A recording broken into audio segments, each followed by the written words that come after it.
Let's make an immune boosting syrup and tincture today. First of all, hello, my name is Alicia and welcome to my channel. So yesterday we were at one of my son's friend's birthday party at the trampoline park, and all the moms were talking about how the kids get sick after being at the trampoline park. And then I said, oh, that's no problem. Well, drink some elderberry. Oh, wait, I don't have any made yet. And it is already the end of October, even though it doesn't feel like it with the heat wave we have. So I figured I'd hop on here and show you how to make this awesome immune boosting tincture and syrup. It's so easy. So what is elderberries?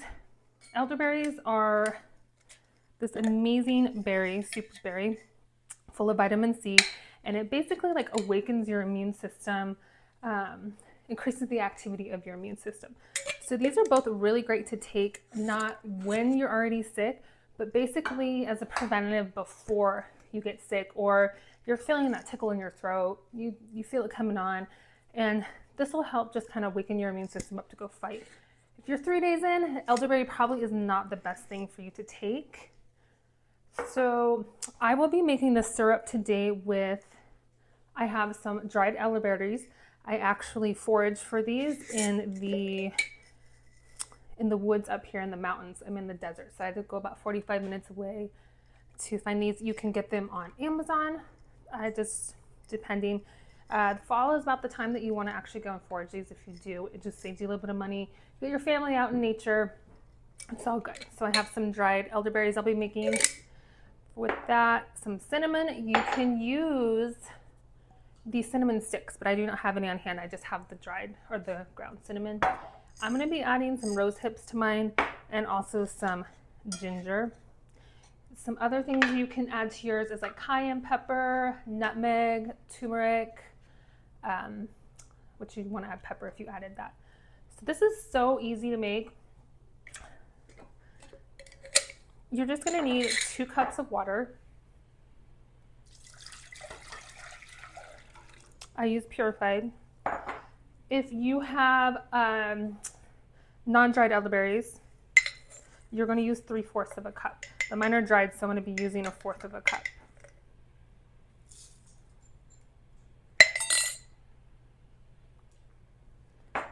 Cinnamon, you're going to put about a teaspoon in.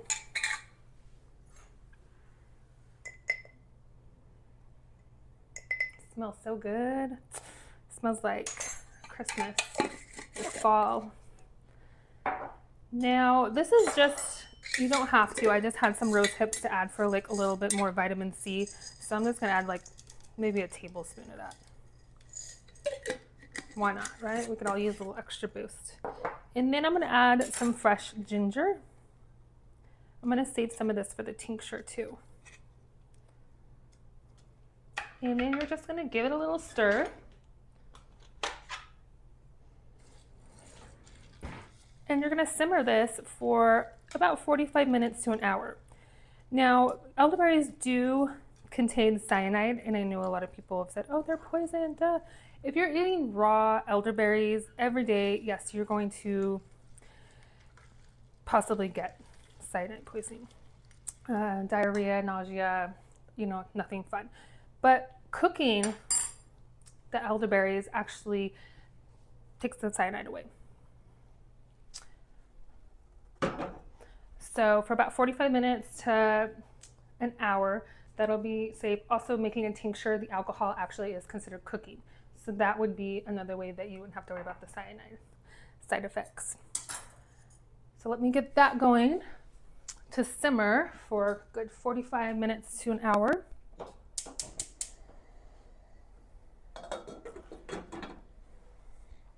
So first, also I want to talk about who should not take elderberry syrup or elderberries in general. Those with like autoimmune issues, since this does awaken or really put your immune system in overdrive, it can actually make your symptoms worse, which is not what you want. Also, people taking certain medications, you always want to check to see what the side effects are. Do your own research, like blood thinners, for example. So always check with that. Those that are pregnant or breastfeeding, obviously check on what herbs to take during that time. And let's see. Also, people with diabetes too, you want to be careful because it can lower your blood sugar as well. So for this next one I'm going to do is going to be a tincture. So a tincture is basically you're going to extract it breaks down the cell wall and it's going to extract the medicinal properties of the plant or herb you're using. For that, I use the plant matter itself and some vodka. So here in California, we can get our hands on the 80 proof vodka. If you can get your hands on 100, I highly recommend using that. This is another super simple. I'm gonna add my fresh ginger.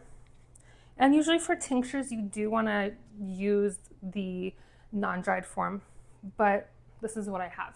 So what that does, it just takes the water soluble content out of it, but you're still gonna get a great tincture from this. So I have my ginger in there. I'm gonna fill my elderberries up to as far as I can. Make a little mess while I'm doing it, why not?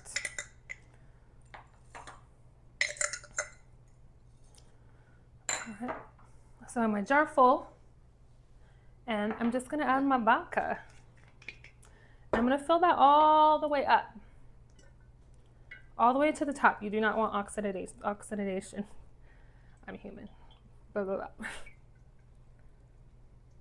So there, it's all the way to the top.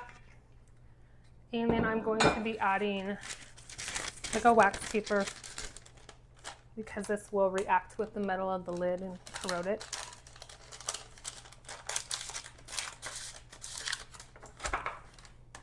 And there we go. Give it a little shake. You're gonna put this in a cool, dark place for about 6 to 8 weeks. And then you're just gonna strain it into, I use like a little dropper bottle, and then I'll just take what I need at that time. Now, how much of this stuff to take, that is entirely up to you and your body. This is not like going to your pharmacy and getting ibuprofen. It's 2 pills. Okay, so this is just gonna be what your body, and you need to listen to your body. So I would start off, once this is strained in your dropper bottle, just like with a drop at a time, see how your body reacts to it, and then you can increase or lower as you go,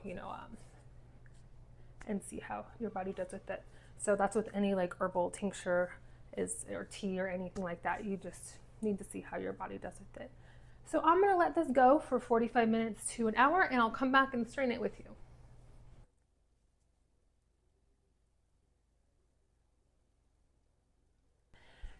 So it's done. I've had it cooling for about 20 minutes.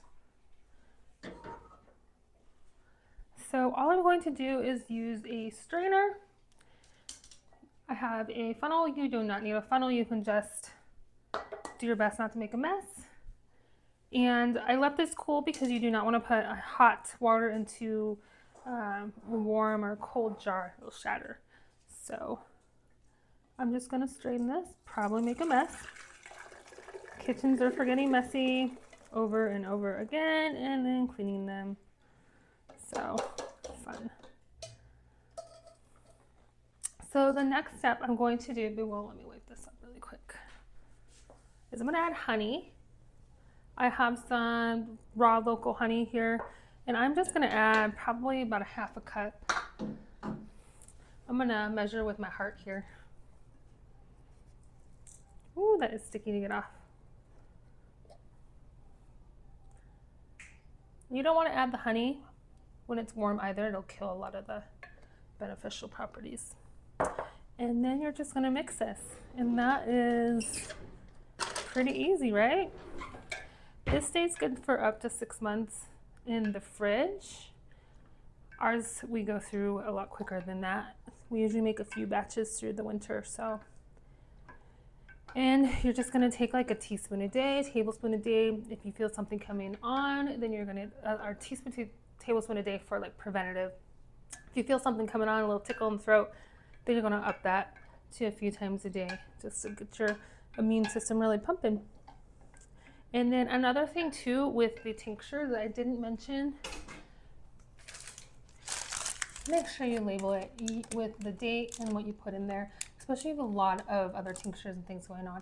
You think you'll remember the date, you'll think you'll remember what's in there, and I promise you, you'll forget. So, well, I hope this video was helpful and helped you learn how to make your own